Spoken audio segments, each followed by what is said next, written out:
Bishop ng Isabela. Inihahandog ng Radio Maria at ng Diocese ng San Jose Nueva Ecija ang programang In Manus Tuas.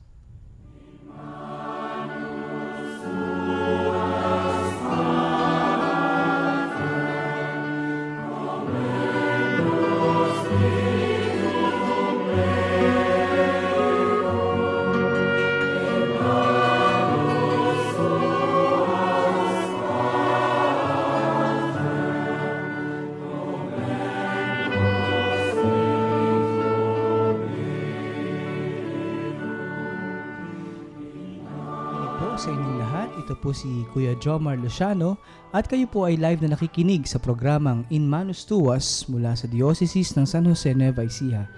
Tayo po ay sumasayang papawid sa Radio Maria 99.7 FM Tarlac, 101.5 FM Cagayan at 102.1 FM Isabela.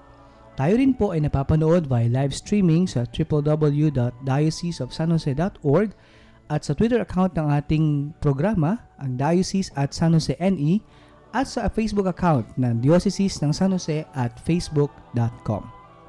Si Bishop Bobet Malyari po, ang obispo ng Diocese of San Jose. Hello po, Bishop. Isang mapagpalang araw po sa inyo. At ngayon po ay isa na namang episode ng In Manus Tuas ang matutunghayan ng ating mga masugid na taga-subaybay at taga-pakinig, no? At ngayon po ay nais naming ipakilala ang dalawang espesyal na panauhin natin sa programang ito na makakasama natin sa halos isang oras ng kwentuhan at pagninilay tungkol sa ating buhay espiritual. Po. So magkapakilala po muna sila. Si Kuya Alan po, isang kabataan sa Diocese of San Jose Nueva Ecija. Muli po nagbabalik si Brother Romel Ramos, Vice President po ng PPC sa Katedral. Yan, mga regular. Si Alan po, Bishop, first time niya. Kaya, Hindi, second time na ito. Ay, second time na ba? Ay, so ako yung wala pala. Akala ko first time ni Brother Alan. Pero si Kuya Romel, no? Mainstay natin si Kuya Romel. Pero excited si Alan. Opo, excited. Pinapawisan na nga po, Bishop. Ayun po. Sige po, bago po tayo tuluyang dumako sa, alam ko, isa na naman pong masayang talakayan at kwentuhan sa araw na ito, ay simulan po muna natin ang programa natin sa pamamagitan ng isang panalangin at humingi po tayo ng pagkapala at pagbasbas sa ating Panginoon sa pangunguna po ng ating mahal na obispo. Sa ngalan ng Ama, ng Anak at ng Espiritu Santo. Amen.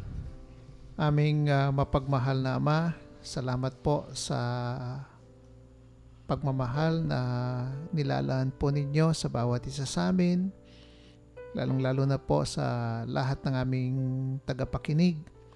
Patuloy po ninyo kaming yakapin sa inyong mapagpalang kamay.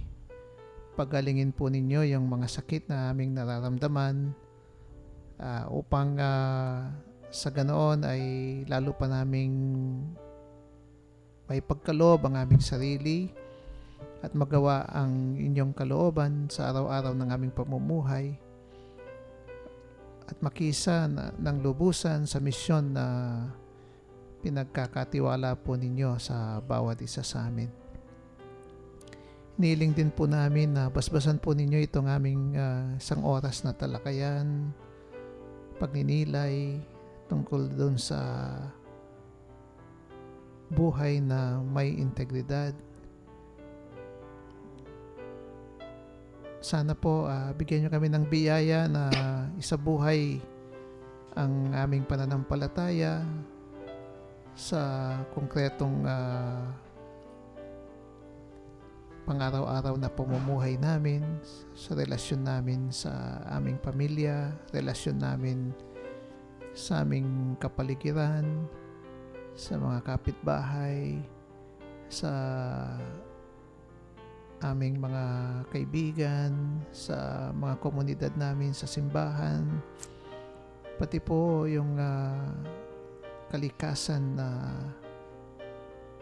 nakapaligid sa amin. Sana po pangalagaan po namin ito at makilala namin na kapag nakikita po namin yung nilalang mo ay maalala palagi namin na kami iyong mabuting katiwala para sa lahat ng mga ito. Sana po ay pangalagaan namin ito. Maging daan kami para lalo pang magkaroon ng bunga ang mga ito at lalo pang gumanda para sa kaliligayan ng iyong ngalan. Ito iniling namin sa ngalan din ni Jesus naming Panginoon. Amen. Amen. Sa ngalan ng Ama, ng Anak, at ng Espiritu Santo. Amen. Amen. Maraming salamat po, Bishop, sa napakagandang panalangin na napakagandang pagsisimula sa atin pong programa sa araw na ito. At ngayon po, bago po tayo magpatuloy, ay nais natin siguro munang balikan, Bishop, na po yung nakaraang topic natin na tinalakay no nakaraang linggo o nakaraang Miyerkules. At ito po ay pagpapatuloy pa rin ng ating tinatalakay na pastoral exhortation ng ating mga obispo ng Pilipinas tungkol sa joy of integrity. The joy of integrity. So, yung last time pinag-usapan namin yung integrity in the church, no. Yung sa totoo lang itong bahaging ito nung yung first drop ng pastoral exhortation na ito ay wala itong bahaging ito merong nag-comment na obispo, sabi niya, ba't hindi natin isama yung sarili natin, yung simbahan? Kasi nga kung meron ngang dapat mamuhay ng may integridad ay yung mga taong simbahan. Yung bang kasi mahalaga din na yung pananampalataya natin ay talagang sinasabuhay natin. Yung na-mention nga dito yung katotohanan na may mga pari din na naging cause of scandal, no, sa madaming mga tao, na sa halip na mapalapit yung mga tao dahil sa walang consistency sa kanilang pamumuhay ay napalayo pa yung madaming mga taong dati-dati ay malapit sa simbahan. Ganon yung mga pero ganon din yung isang katotohanan din na bagamat merong mga pari, mga religious na hindi naging halimbawa, no, sa buhay pananampalataya at buhay pagiging servant leader, no, yung meron din naman tayong mga pari na at mga religious na talagang binibigay talaga ng todo yung sarili nila at masasabi natin they are witnessing really to the faith, no, yung bang talagang siguro dapat pasalamatan din natin sila. At tignan natin sila bilang inspirasyon at modelo, no, dito sa ating minimithi na talagang mamuhay ng may integridad. At sinabi din natin, yun nga, yung bang dito, yung katotohanan na itong pamumuhay ng may integridad, lalong-lalo na sa pananampalataya, ay it's an ongoing process na hindi natatapos. Ganun yung bang yung kasi kuminsan yun nga yung bang isang katotohanan sa buhay pananampalataya. Kuminsan yun nga yung nagpapakabuti ka pero ang daming mga tukso na dumarating o kaya may mga pagsubok na dumarating. Kuminsan yung napakadaling madala, no, yung doon sa kaya napakahalaga yung maging matatag, maging matibay, no, yung bang, sa lahat ng mga pagsubok na dumarating sa atin, sa mga tukso na dumarating sa atin. Ganun yung bang so yung isang katotohanan din, yung pati yung mga laiko natin, madami sa mga laiko natin, yung mga modelo din, no, sa buhay pananampalataya, yung talagang namumuhay ng may integridad kahit na mahirap ang buhay, pero yung minimithi pa rin nilang maging matuwid ang kanilang pamumuhay. Ganon yung bang tapos last time yung medyo napag-usapan din ng konti yung integrity of creation. Ayun bang pero siguro ito pwede nating ipagpatuloy yung pagninilay natin dito. Yun nga isang katotohanan nga yung dito yung tao na supposed to be ay nilalang para maging katiwala ng lahat ng mga nilalang ng Diyos. Kuminsan siya pa yung sumisira ng mga ito, na yung mga minsan tayo hindi natin nakikita na may connection tayo sa nilalang ng Diyos, no? May connection tayo sa isa't isa. Kaya nga 'di ba si Francis of Assisi, tinatawag niya yung sun, brother sun, Mm. no? Tapos sister moon, no? Yung bang sister air, no? Brother wind, ganun. Kasi yung si Francis talagang nakita niya talaga yung tayo ay bahagi ng nilalang ng Diyos. At tayong nandito, nakaisa ng nilalang ng Diyos, dapat yung pamahalaan natin ng mabuti. At kung pwede nga, yung maging daan tayo para magbunga pa ng madami at gumanda pa ang lalo itong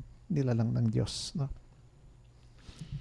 So, ang atin pong topic ngayon, Bishop, no, ay integrity of creation. No? Pero siguro bago po yun, dahil na-miss ko po yung nakaraang episode, dahil wala po ako nung nakaraang episode ng In Manus Tuwa. So, gusto ko pong i-affirm itong exhortation na ito ng ating mga kaobispuhan. Kung saan nare-recognize talaga yung need even of church people or even those who are in the church to live a life of integrity. Siguro kasi nakikita natin na sa totoo lang po, even ako po, kahit mula ng pagkabata ako, kapag nakakita ako ng pari talaga, iba yung tingin ko na ito yung modelo talaga. Ito yung dapat kong sundan, ito yung dapat kong i-emulate.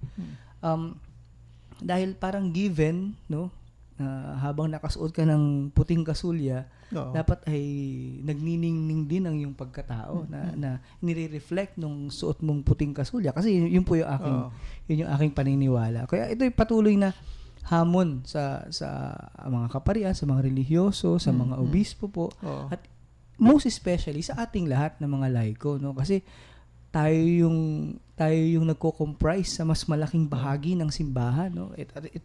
Itong integrity in the church, we belong also to the church, no? We are the body of Christ. Kaya yung panawagan to live a life of integrity talagang patuloy na nag-echo sa atin yung at natutuwa po ako ito sa huling bahagi nung part na ito na sinabi na we learn from lay people who have been shining examples of integrity. So parang very affirming, no, that the church recognizes that lay people also have lived lives of integrity. So, nagkataon na meron tayong mga bisita kanina na mga lay leaders, no? Yung isa galing pa sa Lipa, biro mo, from Lipa pumunta dito. Makita mo talaga yung commitment nila, no? Yung mga para sa ganun, tulungan tayo dito sa diocese natin na makabuo ng Council of the Laity, yung mga at nakakatuwa, yung isa doktor, gano'n, yung bang kung paanong sinantabi nila lahat, yung trabaho nila, pati yung pamilya nila para makarating sa atin at matulungan nila tayo, no? Yung bang totoo po, very very inspiring po, Bishop, no? Sabi nga sa ating katisismo, no, I'm quoting from the UCAT, na meron kasing tanong doon na yung tungkol sa simbahan, no, nagkakamali rin kasi ang sabi doon na hindi nagkakamali ang simbahan as an institution, but the members of the church yun nagkakamali, and they even commit grave mistakes as an individual member of the church, even priests, no, even bishops, even us. Pero dahil ang simbahan ay matatag as a community, hindi natin dapat gawing hadlang yung kahinaan natin upang maisabuhay ang isang buhay na may integridad alang-alang sa kapakanan ng simbahan. Yun nga yung sinabi nga natin, di ba, yung bang ang pamumuhay ng may integridad, ito nangangailangan talaga ng pagkilala din ng kahinahan natin, kakulangan natin, na kapag nahulog tayo, tanggapin natin with all humility, yung may kababaang loob, pero at the same time, sabihin natin na pwede akong tumayo muli, pwede akong magumpisa muli, no, kaya ko ito sa biyaya ng Diyos. Na yung bang kaya nga yung episcopal motto ng ating Santo Papa, napakaganda, no? Yung lowly and yet chosen. Yung bang, parang yung kababaan niya, pati yung sabi nga niya, kung i-describe ko yung sarili ko, I am a sinner, no? Yung bang I'm really a sinner, but the Lord has chosen me. Ganon, pinili niya ako. Yes, looked upon me with love. Ganon, yung bang sa kabila ng lahat, mahal ako ng Diyos. Ganon, yung bang pinili actually, ako ng Diyos. Gusto ko rin pong i-relate, Bishop, yung gospel natin last Sunday, no? Yung marami ang inanyayahan, ngunit kaunti ang hinirang, no? Marami ang tinawag, ngunit kaunti ang hinirang. So parang ito ay patuloy talaga na hinahamon tayo, na kabilang doon sa pagtugon ay yung pagbabagong buhay na nakuha ko po yan sa homily ni Bishop nung linggo na kaalinsabay ng pagtawag ng buhay na may integridad ay yung pagyakap mo sa pagbabago mo bilang isang tao. Oo. So, yun po. Yung ating mga panauhin, baka meron po kayong nais na ipahabol do sa ating bago tayo tumungo do sa bago nating topic ngayon. Siguro nga din yung sinabi nga ni Bishop na kailangan nga sa pagbabago natin, doon nga sa nakaraang Sunday Mass, na kailangan mo nga akapin yung pagbabago mo. Kasi minsan nga sa pagbabago ng tao kasi, minsan ang nakikita lang niya yung sarili niya. Pero dapat mas tignan mas malawak yung kanyang buhay. Tignan niya yung kanyang mga mahal sa buhay, yung kanyang mga kapitbahay, na hindi naman kasi dapat magbabago lang ikaw para sa sarili mo, kundi magbabago ka para sa lahat ng nakakapaligid sa'yo. At yun ay ginagawa mo ng may kababaang loob na magsisilbi ka rin sa iyong kapwa. Tama po, Kuya Romel. No? Kaya kasabay nung pagbabago ay yung pagtanggap mo sa tawag ng Diyos ay yung hamon ng pagbabago sa sarili. No? So, ngayon po itutuloy natin yung ating susunod na topic. No? Actually, pagpapatuloy pa rin po ito, Bishop, kasi nung nakaraang episode natin ay natalakay na po ng bahagya itong integrity of creation. No? Siguro babasahin ko po muna, Bishop. Sige, okay, para makita na. Yung ating part na ito ng pastoral exhortation. So, integrity of creation.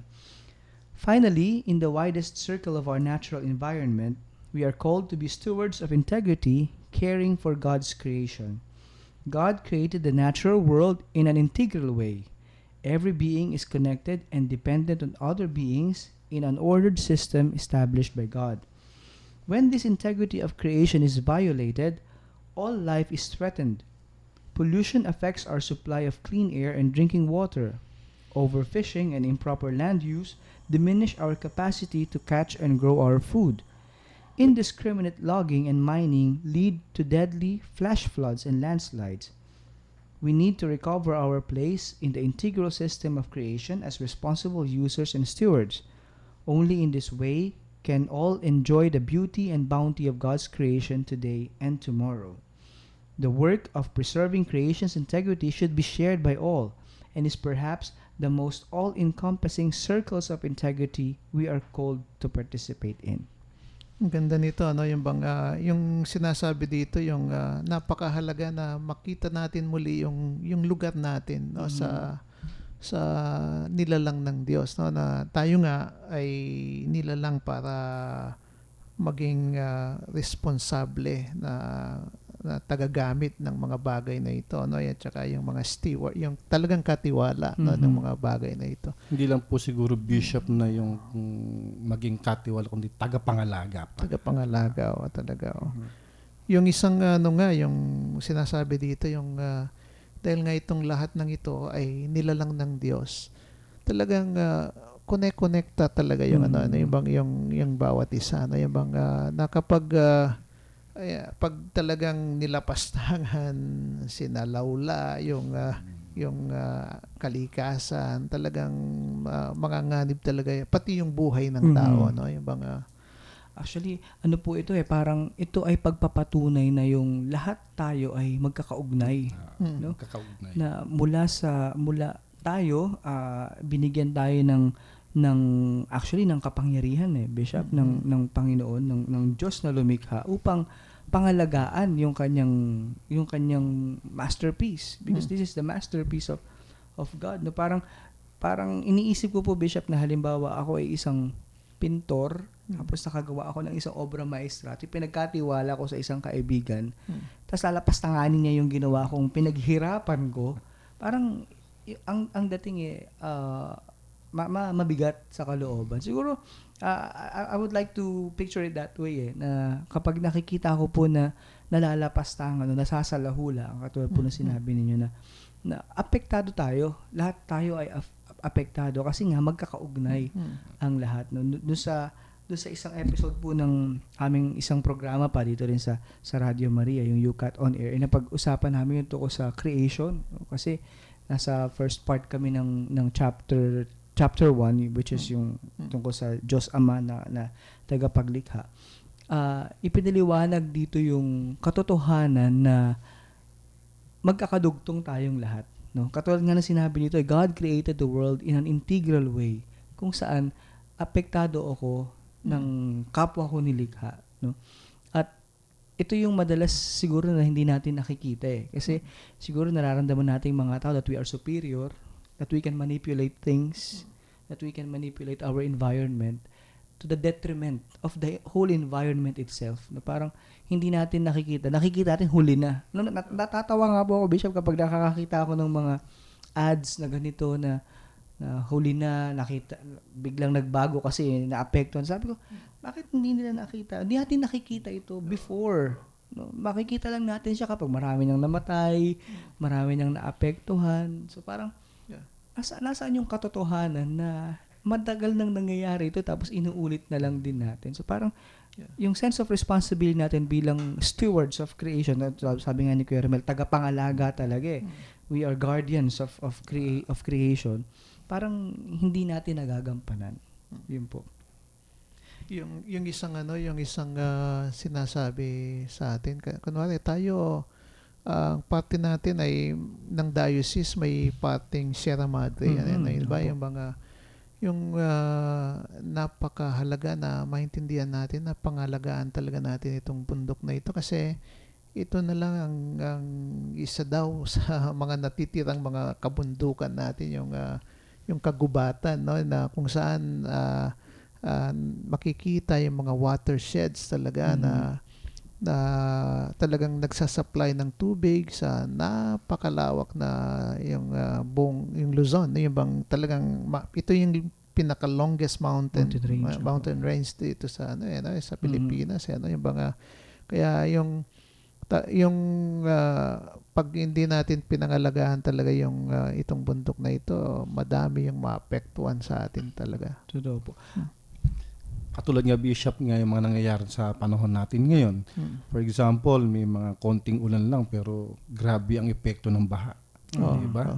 Kaya minsan, katulad yung lalo sa Maynila, pagka umulan, talaga naman makikita mo nagkaka-stranded talaga yung mga tao. Kasi yung hindi nila nakikita noon na pinag-aralan yung mga nangyayari. Kasi katulad ngayon, lagi na lang paulit-ulit na gano'n nangyayari pero hindi nila pinapansin. Hanggang sa dumarating yung panahon na sino nag-apektuhan kundi bawat isa sa atin. Hindi tayo nangalaga sa ating kapaligiran o hindi nangalaga, katulad nga sinabi nga niyo, Bishop, yung mga kabundukan, hindi kinalbo nila yan. At at the end, ang talaga nagsasaper yung mga taong bayan talaga. Kaya siguro, yun nga, sabi nga ni Kuya Jomar kanina na dapat itong paulit-ulit na nangyayari to, ginagawa na natin ng paraan, pero anong nangyayari, parang nababali, wala pa rin, hindi pa rin pinapansin. At ang nakakalungkot nga pong katotohanan din, Bishop, no, sa mga tagapakinig natin na yung katotohanan na ito ay lantad sa lahat, no, at nakikita ng lahat, at even yung mga individual na tao na pakiramdam nila sa kanila itong environment, sa kanila itong kalikasan, sa kanila yung natural resources natin na parang gusto lang nilang mapayaman yung sarili nila at the expense of this na balang araw ay babalik din, no? Actually nakikita na nga natin yung epekto nito sa paligid, no? Lalo na nung bagyong Ondoy. That was one of the worst pictures na nakita ko na hindi naman malakas yung bagyo. Umulan lang naman ng marami pero talagang devastation, apakalaki ng epekto. Tapos may mga instances pa ngayon, di ba? Para ma-widenin lang yung daan, pinuputol yung mga malalaking puno sa gilid. Siguro nga yung kailangan manawagan din tayo sa gobyerno, no? Kaya sa sino ba yung in charge sa DENR? Hindi yung sa DPWH. Sa DPWH. Yung bang kasi kung minsan yung hindi talaga nila inaalintana yung kalikasan, ganon yung bang meron ngang proyekto daw ngayon yung gobyerno, yung pagtatayo ng mga mega dams na magiging daan daw para sa ganun ay yun nga masolusyonan yung problema ng tubig sa Manila, ganun. Pero meron tayong yung tinatawag na Save Sierra Madre Network Alliance na talagang tahasan nilang pinapahayag ang kanilang pagtutol sapagkat ang mga ito daw ay hindi tunay na solusyon kundi bagkus lalo pang magpapalala sa krisis sa tubig at sa lalo pang ikasisira ng likas na yaman ng ating Sierra Madre. Yung kasi kung minsan yung nagtatayo sila kung anong structure, alam nila is doon mismo sa watershed na yung nakakatuwa kung minsan yung nag-illegal mining pa, alam nilang yung para bang yung iniisip lang yung sarili, no? Yung at hindi nila inaalintana at iniisip yung mas nakakaraming tao na pwedeng maapektuhan nito. Totoo po. Alam nyo kayo na Bishop, galing ako ng TDK, yung ating tahanan ng Damayang Kristiyano. Tapos, on the way back, kasama ko po si Manny, yung isa rin nating youth minister dito. Nagkikwentuhan kami tungkol sa mga lupa-lupa. At naikwento niya na meron daw silang lupa sa may isang barangay dito sa San Jose na malapit sa ilog. No? At ngayon yung lupa nila, unti-unti nang nawawala. Kasi kinakain na ng ilog. Sa akin, bakit? Lumalaki yung ilog? Hindi kuya, kasi dahil sa quarrying. Sabi niya. So parang, yung quarrying na to, hindi naman to natural. No? Ito ay man-made. Ginagawa ito ng tao para makapag-supply ng mga bato, pero at the expense ulit nung kalikasan natin. No? So, lumalaki nga yung ilog, nawawala yung lupa, nawawala yung sakahan. So, apektado yung mga tao. So, kung makikita niyo yung kaugnayan talaga nung ginagawa mong isang mali in the name of progress. No? Natatandaan ko nung pinost ni Bishop sa Facebook yung kanyang homily during the Save Sierra Madre Day. Yeah. Isang nakatawag pansin sa akin yun na minamaskara ng iilang mga tao yung pagsira sa kalikasan in the name of progress. No? Hindi masama ang umunlad. No? Sabi nga sa kanta, alam ko yun Natanda ako, hindi masama ang pag-unlad, pero kung nakakasira naman ng kalikasan, doon medyo meron tayong problema. Yung hindi ba yung Save Sierra Madre Day, yung meron sila, yung grupo, yung alliance ng Save Sierra Madre Alliance Network, meron silang daladalang cruise yan So yung galing sa Sierra Madre. Nakadalaw na po dito yun. Tapos yung nila, yung sabi nila, yung daladalang cruise ng Sierra Madre daw ay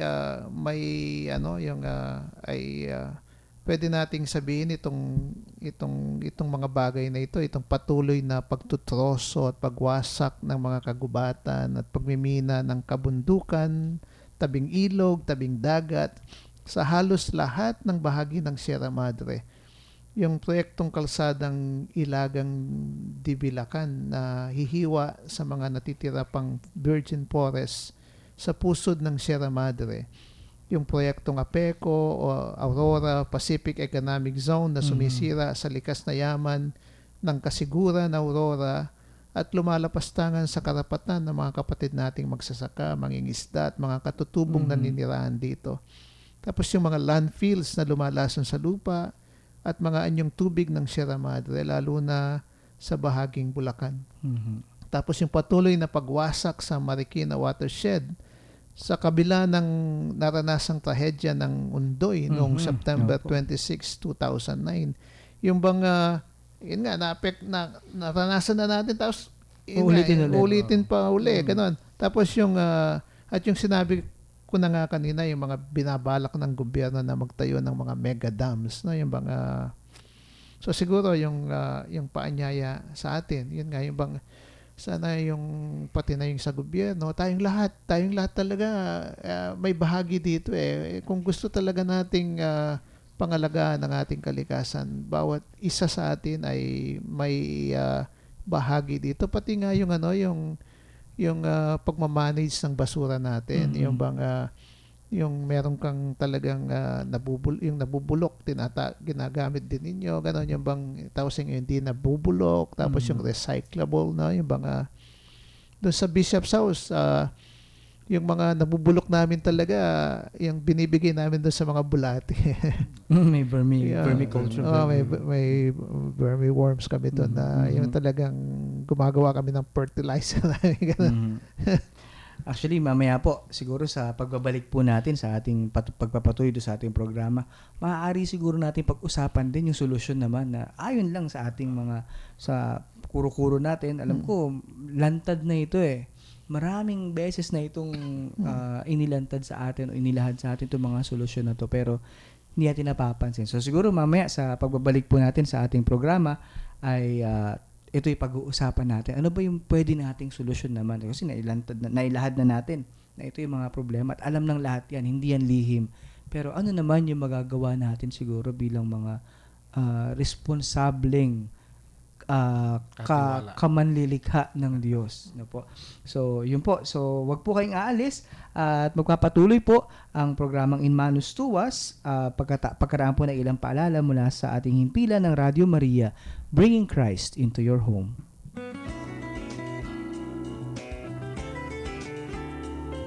Para po sa mga taga-subaybay ng Radio Maria, sana po hindi lamang tayo nakikinig sa salita ng Diyos katulad ng ginawa ni Maria. Si Maria po nakinig at isinabuhay, isinagawa ang kanyang napakinggan. Ang mga tagapakinig ng Radio Maria dapat taga-gawa rin ng kalooban ng Diyos. Pagpalain nawa kayo ng buong may kapal.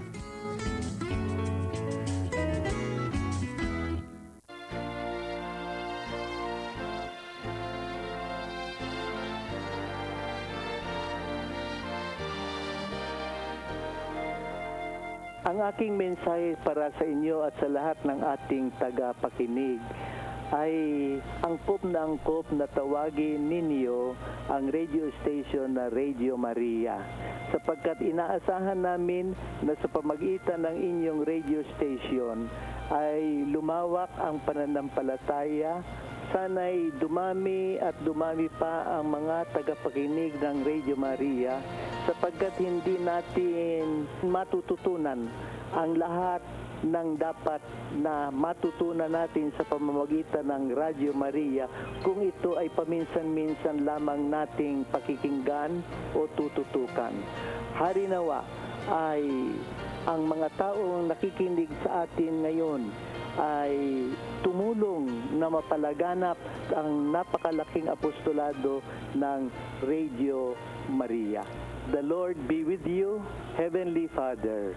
Grant your blessing upon radio station Radio Maria and also all the people who are listening to Radio Maria, as well as all those who are in charge of this very important apostolate of social communication. May the faith increase and may Mary be truly a bringer of hope to every home.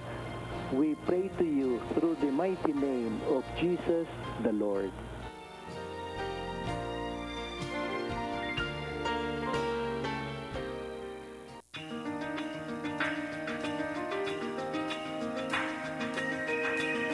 Radio is really a potent instrument for evangelization. So I would like to ask all those who have radios already and being tied up together with Radio Maria to always continue making this station as a means and a vehicle for what we call the new evangelization, a new way of being community and family of the Lord under the modeling of the Blessed Mother. She is our way to Jesus, and Jesus comes to us with the Blessed Mother's smile and devotion. Take full advantage of the mediatorship, not in salvation but in mass communication given to us by Radio Maria. God bless all of you. Monsignor Onesimo Godoncillo.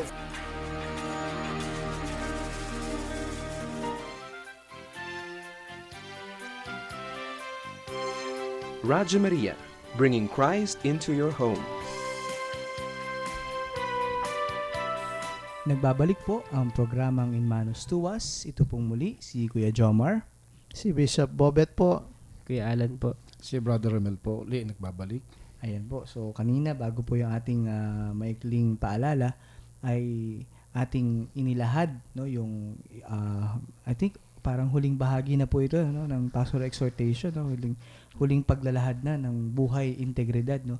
Ito pong integrity of creation, no, na isang katotohanan na nakikita natin na tayong mga tao ay nagkulang, no, nagkulang sa pangangalaga sa ipinagkatiwala sa ating mundo, sa ipinagkatiwala sa ating likas na yaman ng Diyos na nilikha niya at ibinigay niya sa atin upang pangalagaan. So parang isang katotohanan na, oo, totoo, nagkulang talaga tayo sa pangangalaga. At dahilan dyan, ay nagkakaroon tayo ng mga hindi kanais-nais, no, ng mga pangyayari sa mundo ngayon, nabunga rin ng kapabayaan ng tao. At yun nga, inilahad din natin yung mga pangyayari na ito, katulad nung kay Ondoy, no, na at iba pa, no, marami pa. Natatandaan ko po, Bishop, nung I think it was in 1991, yung Ormoc tragedy, yung flash floods, so landslides, no. Ito ay dahil din sa kalbong bundok at napakaraming libo-libo din na namatay doon sa Ormoc. Actually, nagpunta po kami doon, Bishop, sa memorial doon na talagang doon na lang nila inilibing sa common grave. Sa sobrang dami ng namatay. So, these are all mga manifestations na nagpabaya ang tao sa kalikasan. At katulad ng anong binanggit ko kanina bago po yung paalala, siguro ito yung magandang bahagi rin na pag-usapan natin, ano ba yung mga pwede nating magawang solusyon in our own simple ways. No? Hindi natin kailangan siguro muna ng masyadong malalaking efforts, no? Siguro yung mga simpleng bagay na pwede kong simulan sa sarili ko, tapos idadamay ko yung mga kaibigan ko, yung mga, pag nagsama-sama po kasi yung mga simpleng bagay na yan, malaki yung magagawa nito para magkaroon ng pagbabago. No? Siguro maganda tanungin natin, Bishop, si Kuya Alan, no? bilang isang kabataan, no? Isang estudyante na naglilingkod dito sa simbahan natin. Ano yung pwedeng ma-contribute natin, no, bilang mga kabataan sa solusyon na ito? Siguro bago si Alan, gusto ko lang basahin ng konti yung pastoral letter ng ating mga obispo noong 1988 pa ito Apo. Yung ang pamagat ng pastoral letter ay what is happening to my beautiful country. Ganon yung bang sabi nilang ganyan, bilang mga Pilipino, kailangan tayong kumilos. Kasi walang ibang gagawa o kikilos para sa atin. Ito ay tahanan natin. Dapat natin itong pangalagaan, bantayan, protektahan at mahalin. Kailangan nating protektahang mabuti ang nalalabi nating mga kagubatan at mga ilog at hilumin kung kaya pa natin ang mga sinira na natin. Yung bang, kaya kailangan talaga yung bawat isa. Kagaya nga yung mga kabataan, no, yung ano bang magagawa nila. Kailangan talagang hamunin talaga yung natin ang ating sarili, no? Isang mapagpalang araw po sa mga nakikinig. Para po sa akin bilang isang kabataan, napakahalaga po na maimulat kami sa pag-ingat sa kalikasan. Dito po sa aming lungsod, pinopromote po nung aming mayor yung hindi paggamit ng plastic, paggamit ng mga eco bags, pinapromote po yun. Hindi paggamit ng mga plastic sa supermarket, sa mga maliliit na grocery. Isang malaking bagay po para sa amin yun na mamulat kami na yung, kasi nga po, di ba, ang dahilan ng mga flash flood, karamihan, itinuturo, isa niya yung plastic na bumabara sa mga kanal. Isang bagay po yun na nakatulong sa amin dito sa lungsod namin, sa mga kabataan na gagamit kami ng eco bag. Yun nga po dati, kasama ko yung mga classmate ko, namili kami sa palengke, talagang may dala-dala kaming eco bag. Na kung iisipin mo, kung ipa-plastic mo yung ganong karaming gamit na binili namin, siguro mga mahigit 20 plastic yun. Na after nun, wala naman siyang gamit. Yung pong katotohanan sa plastic After nung pagkagamit mo dun, itatapon mo na siya. Tapon dito, tapon dun. Wala na nangyayari. Yung mga tapunan ng basura, puro plastic na yun nakalagay. Isa ngayon po, sa tulong nga po ng aming lungsod, nakakagamit na kami ng mga eco bags, tapos mga paper na pwedeng i-recycle na hindi pwedeng mag-emit ng malaking carbon dito na nakakasira sa ating mundo, nakaka-contribute sa global warming. Tapos isang bagay rin po yung pag-promote ng mga schools, mga church ng pag-develop ng mga nakakatulong sa kalikasan. Dito po sa diocese, isa pong biyaya po na nandito yung aming mahal na obispo. Isang ehemplo po na talaga nakangalaga sa Sierra Madre. Mapalad nga po kami na bisita kami ng cross nun yung cross ng Sierra Madre na marami pong naantig mo nun. Isa rin po ako dun na naantig na nabigyan ng kumbaga parang dapat ko ingatan yung Sierra Madre kasi ilang bagyo na po natatandaan ko si Santi po siya yung si Sierra Madre pong sumulong kay Santi para hindi maapektuhan yung maraming bayan dito sa Nueva Ecija. Tapos may mga ilang bagyo pa po na hindi ko na po siguro matandaan kung sino yung mga yan, pero maraming bagyo na po nasalo niyan ni Sierra Madre. Kaya po napakalaking bagay rin po yung ina-advocate po yung pangalaga namin sa Sierra Madre na kung saan po kami pinoprotektahan, lalo na tinutulungan sa pagdating ng may mga nakaambang sakuna, mga bagyo. Yun po. Okay. No, actually marami pa no. Marami pa tayong very commendable po yung nasabi ni Alan yung tungkol sa mga efforts din siguro ng local government din, Bishop, no, na siguro maganda na bigyan din natin ng affirmation yung ginagawang efforts ng ibang mga local governments, no? Na alam mo pinagbabawal po talaga nila yung paggamit ng plastic at kapag nahuli ka, talagang malaki yung multa mo. Ako nagulat ako yun kasi merong isang bumaba ng jeep. Nakita ko yun bumaba ng jeep pero siyang dalang plastic na red and white pa nga, malaki. Nilapitan siya nung isang officer ng public order and safety. Siningil siya kaagad ng 500 pesos. Dahil kung hindi siya magbabayad, doon tayo mag-usap sa presinto. Kasi you are violating a city ordinance na bawal lang, makitaan ka lang talaga. I think, siguro medyo naging harsh ng konti, pero parang pangmulat talaga sa mga tao. Hindi, maganda yan. Kasi yun nga, kahit na nung naka-assign ako sa University of the Assumption, meron kaming yung tinatawag naming walang plastikan yung talagang yung guard talaga ini-inspect talaga pati yung bag kung may dala kang plastic. Pati yung mga estudyante na yung pumibili ng pagkain sa labas tapos may dala-dalang plastic, hindi papapasukin yan. Yung bangang pauubos sa labas ng campus yung yung pagkain nila. Kaya nga yung pati yung mga tindahan dahil doon yung mga tindahan sa labas ng university natututo ding gumamit na ng hindi na plastic yung lalagyan ng soft drinks o yung mga tinapay na mga sandwiches, gano'n yung mga so parang doon yung talagang nabawasan yung basura namin sa loob ng campus kasi talagang yung papel kasi nabubulok yan yung mga so yung pwede mong isama doon sa mga nabubulok. At so konting-konti na lang talaga yung naging basura na yung mga recyclable naman. Okay naman yung plastic na recyclable yung pero kasi napagbibili mo yun yung mga bottles ganyan. Yung meron kaming mga parang may basketball ring ganyan pero yung sinushoot ng mga bata pupunta lahat dun sa napakalaking basket na kung saan yung iniipon nga yung mga recyclable bottles. Alam niyo, po Bishop siguro in fairness din sa ating government, no, they are really doing efforts para mamulat yung mga tao tungkol sa tamang segregation ng wastes kasi mahalaga po yung segregation dahil dapat ihiwalay talaga natin yung nabubulok sa hindi nabubulok. Napakasimple lang naman nun. Plastic, dito dito sa San Jose, bawal na po kasi yung plastic. So, wala nang option yun. Puro paper lang talaga. Pero nasa sa tao po talaga yun. Nasa mamamayan po, nasa tamang pagsunod sa mga ordinansa. Kasi kung titingnan naman natin, meron talagang mga batas protecting the environment na ginawa ng mga concerned congressmen, concerned senators na gumawa talaga sila ng batas to protect the environment. Ang problema po, yung yung tao na nasusunod. So parang it all goes down sa atin pa rin. Nasa tamang disiplina, nasa tamang pagsunod na po. Nung pong nasa Germany po ako, Bishop, I was struck with their recycling efforts.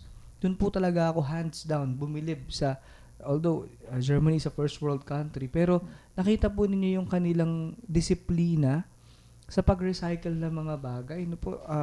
Every day there's a scheduled collection of garbage. Ilalabas namin yung basura sa kulay brown na lalagyan. May code po kasi. Kapag brown, nabubulok. So, isang collection, hindi ka pwedeng maglagay ng kahit ano dun sa brown na lalagyan dahil huhulihin ka nila. Tapos yung mga recyclable, mabebenta mo eh. Dito sa atin kasi may mga junk shops, di ba? Doon hindi, parang vending machine. Ipapasok mo yung plastic container, tapos may i-scan ng machine. Pag naipasok mo lahat, bibigyan ka niya ng pera. So parang meron talagang mga ganung efforts na nakaka-encourage po sa mga tao na mag-recycle and to really take care of the environment. Kasi wala naman pong magbe-benefit yan kundi tayo rin.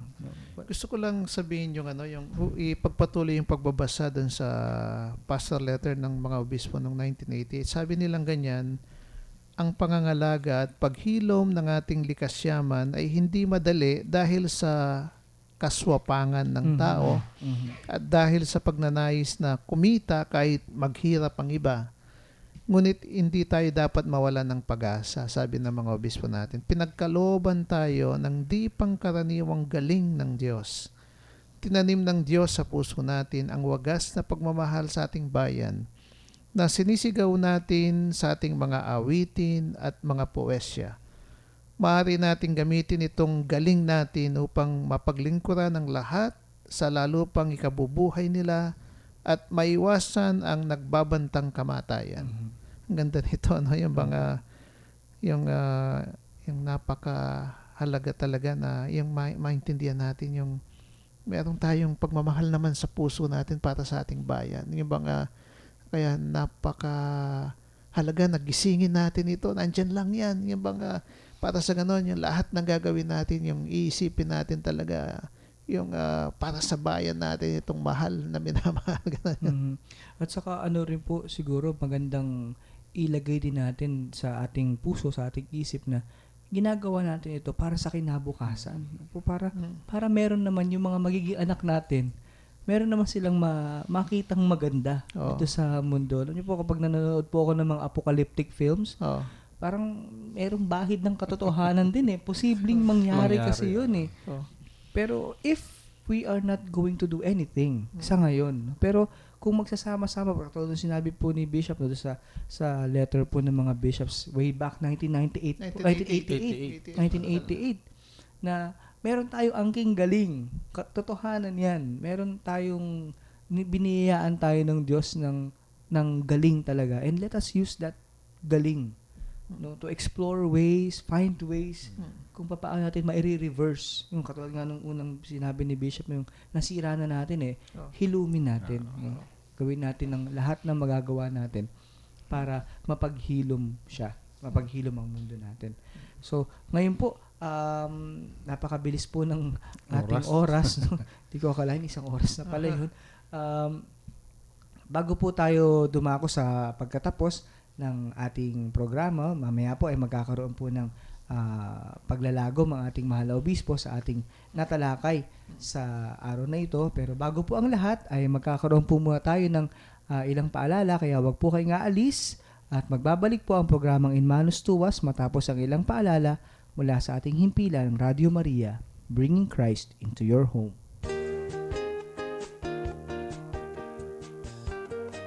This is Archbishop Fernando Capalla. I am requesting everyone to listen to Radio Maria Philippines because this is the will of the Church and of the Mother of the Church, the Blessed Virgin Mary. And I give you now the blessing in the name of Jesus, in the name of the Father, and of the Son, and of the Holy Spirit. Amen.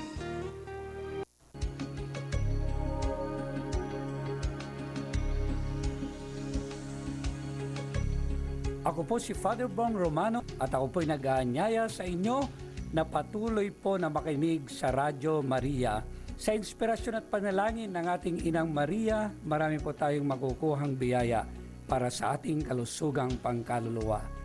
Diyos ti Agnina, kada kayo ang amin apo.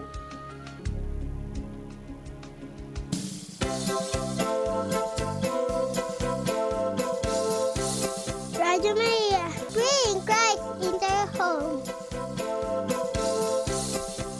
Nagbabalik po ang programang In Manus Tuas. Ito po si Kuya Jomar Luciano. Si Bishop Bobet Malyari po. Si Kuya Alan po. Si Brother Robel po. Okay, so tayo po ay dumako na po. No? Tayo dadako na pala sa huling bahagi ng ating programa. Totoo namang napakabilis po ng oras. At sa bahagi pong ito ay bibigyan po ng paglalagom ng ating mahal na obispo ang ating pong mga tinalakay po sa araw na ito.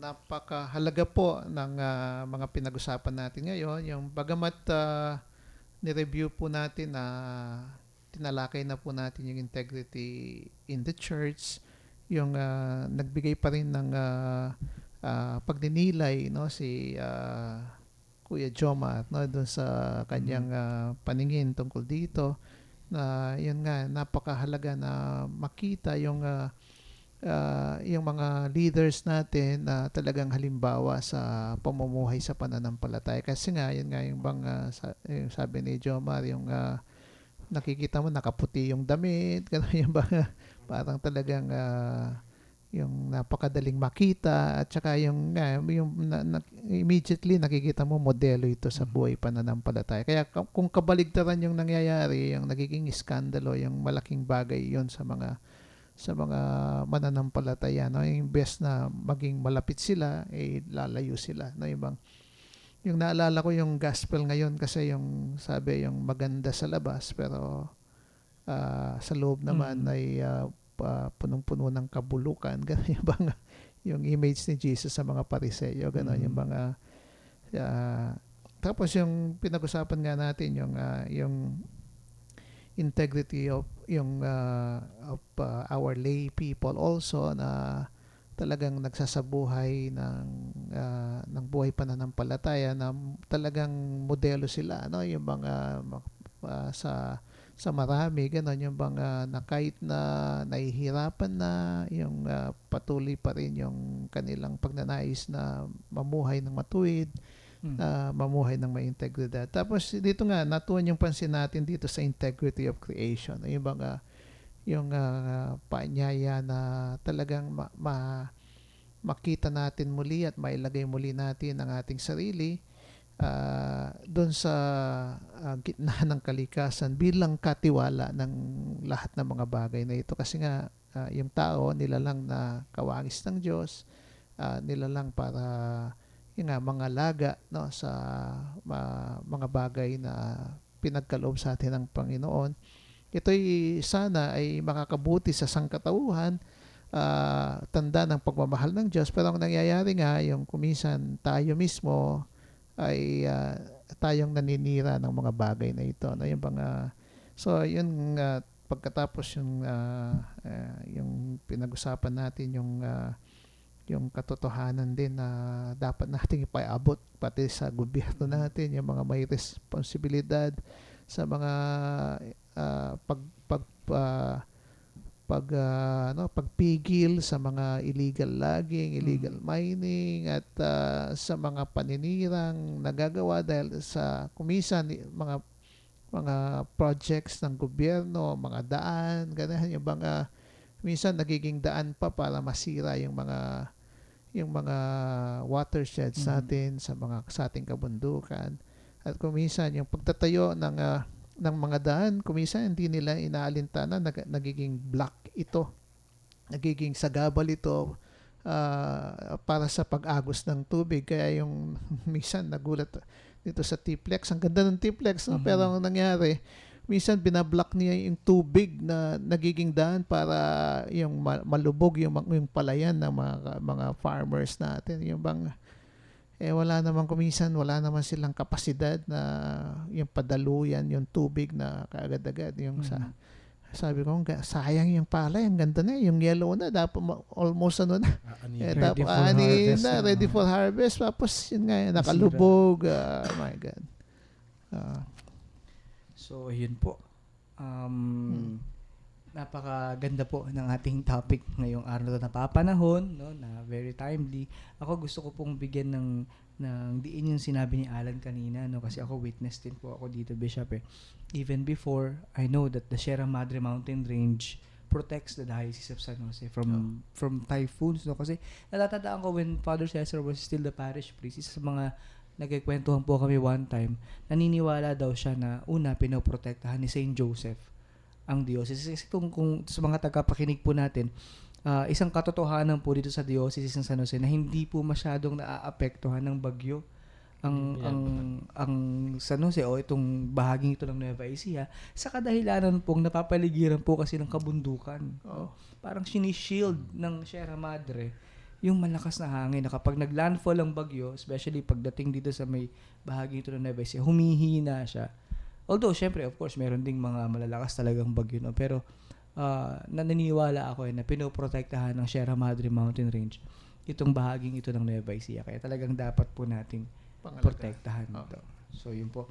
At sa pagkakataong pong ito ay nais nating magpasalamat sa lahat ng mga tagapakinig po natin at regular na sumusubaybay sa programang itong In Manus Tuas. Sana po sa susunod na ating episode ay nandyan pa rin po kayo at masugid na susubaybay para po sa pagtatapos na po, Bishop, no, ng ating pastoral exhortation on the joy of integrity. So, sa susunod po ating episode ay tatalakayin natin yung huling bahagi ng liham na ito ng Kaobispuhan ng Pilipinas at bibigyan po natin ng paglalagom din yung kabuuan nung hamon na ito para sa ating mga laiko, no, at para sa buong simbahan. So, maraming salamat po sa ating mga naging panauhin sa araw na ito.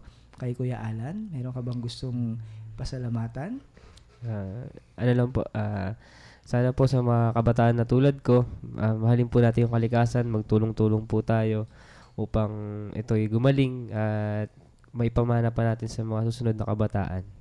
Maraming salamat po. Yeah, so thank you, Kuya Alan. Si Kuya Ramel, salamat. Sa akin din ay nais kong pasalamatan din yung mga nagbibigay tulong sa ating programa, yung sa TDK tsaka sa Desk for the Poor, na hanggang ngayon ay patuloy na nagbibigay tulong sa atin kung saan naman ay ginagamit naman natin ito sa pagtulong natin sa mga mas mahihirapan nating mga kababayan. Ako po, siguro personally, nais kong magpasalamat sa mga sumusubaybay po sa lahat po ng mga programa po natin, Bishop, dito sa Radio Maria. At ganoon din po gusto ko pong batiin si Father Richard Lagos ng happy birthday. Opo, happy birthday po kay Father Richard Lagos. Kaya birthday po niya ngayon. Wala po kami doon. Gusto ko po sanang anyayahan kayo na ipagdasal din po natin yung ongoing process ng pastoral planning na ginagawa natin dito sa diocese at paghahanda para sa ikalimang diocesan pastoral assembly, no, yung sana po ipagdasal niyo, sana maging mabunga ito, maging makahulugan sa lahat ng mga participants at maging daan para lalo pang mag-alab ang ating pananampalataya dito sa ating diocese ng San Jose. Salamat po, Bishop, at sama-sama po ating ipapanalangin ang tagumpay ng ikalimang pangkalahatang pagpupulong pastoral ng Diocese ng San Jose. So ngayon po ay atin pong tatapusin ang ating programa sa pamamagitan po ng panalangin na pangungunahan po ni Brother Romel. Okay po. Sa ngalan ng Ama, ng Anak ng Diyos at Espiritu Santo. Amen. Panginoon, salamat po sa araw na ito, sa isang dakilang araw na napag-usapan namin ang mga bagay-bagay na makakatulong sa amin bilang mga lingkod o bilang katiwala ng ating Panginoon. Nawa Panginoon ay ganun pa rin, patuloy mo kaming gagabayan, patuloy mo po kaming alagaan, nang sa ganun ay ang mga gawain namin ito, ang mga napag-usapan namin ito ay may sa buhay namin at makita sa amin hindi lang bilang mga lingkod mo, kundi talagang isabuhay namin at gawing maging katiwala pa kami ng iyong pagmamahal sa aming mga kapwa. Ganoon din, Panginoon, nagpapasalamat din po kami sa mga tao na patuloy na tumutulong sa amin sa mga programa po ng ating simbahan, na patuloy mo pa rin silang gabayan at bigyan ng kalakasan. Nang sa ganun po ay maibahagi pa namin ang kabutihan ng iyong kalooban sa lahat ng tao dito po sa aming nasasakupang diocese. Ito po hinihiling namin sa pamamagitan ni Kristo ang aming Panginoon. Amen. At pagpalain po tayong lahat ng makapangyarihang Diyos, ng Ama, ng Anak, at ng Espiritu Santo. Amen.